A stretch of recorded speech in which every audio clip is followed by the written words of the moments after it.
right, so with the Cashion Rod's new 7.4 extra heavy frog rod, I just want to take a second and talk about all the applications and the type of frogs that you can throw with it.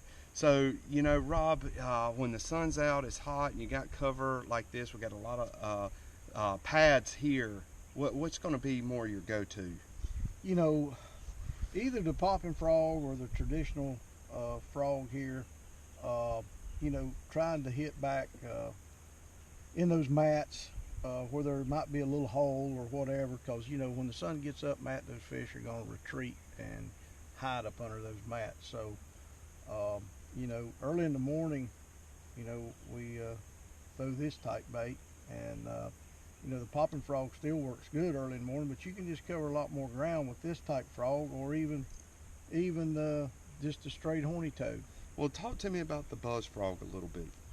Well, it's you know, it's been around for, some people might not know about it, but a lot of people have. They've made signature buzz bait frogs. I mean, they'll make a buzz bait just especially to put this frog on, but I get a friend of mine to make me some up without the skirts, and then I might take my pocket knife and trim the head a little bit just to make the frog stick against that lead. Okay. If he paints it, you know, scrape a little of that lead off, and it tends to hold a little better, especially if you put a little spot of super glue on it. Okay. But you know, this thing here has won a lot of money, and it's kind of been a big secret to a lot of people, but it still catches fish. As you know, we caught some on it today. Absolutely. So you'll throw this basically anywhere you would throw a buzz bait? Anywhere I throw a buzz bait, and it skips really good too, believe it or not. You can skip up under docks with this thing. It'll just slide right up under there. All right. So it's a good deal to throw.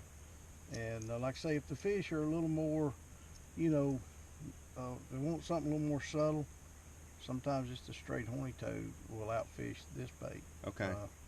And you throw it on, you got a screw lock head? Screw lock head, Gamakatsu, screw lock, and you know, usually use like a 5 or 6 aught hook in it. Okay. All right.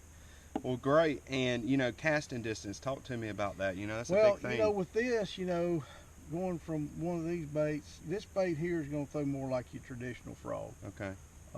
Especially, you know, this size here is a little bit smaller size, like a junior frog. And it's a bait that a lot of guys are using more and more instead of the big frogs, because fish are getting pressured. So, you know, not all frogs are huge frogs you see around the country. This is more size of like a tree frog. Okay. So this bait here is pretty light, and you're gonna have to back your magnetic control off a little bit, and we can get a little distance out of it. Sometimes I'll go to a little bit smaller braid just so I can get the distance. Okay. Because the heavier braid, you know, it doesn't throw quite as good. So. And you're saying, you know, 65 is on the heavy side and back down to 50? Or? Yeah, back down to 50. You know, 40 is a little light, but you can use 40. Okay. All right. So. And then that you're working like a traditional topwater walking style? Yeah, I'm, you know, holding my rod down and just twitching it across, and, you know, the fish will come up and blow up on it. And that's why, you know, that 7.4 length, we love that 7.4 length, so you can point the tip down. It's still long enough where you can bomb it, get some good casting distance, but you can still work that. Now, talk to me about, I guess, setting the hook.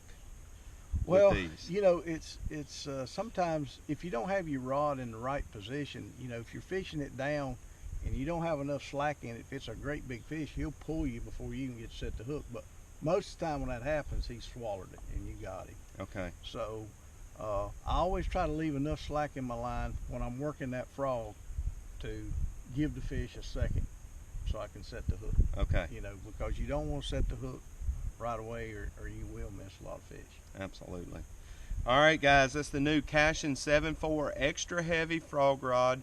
That's the FGR 90674, and we are really excited about it. It's that traditional 7.4 slop style, extra heavy backbone. We've been asking for it, where you can just bomb over cover and just really winch some fish out. So tie on some 65-pound braid, 50-pound braid, get you a good frog set up, and man, you're going to have an absolute blast.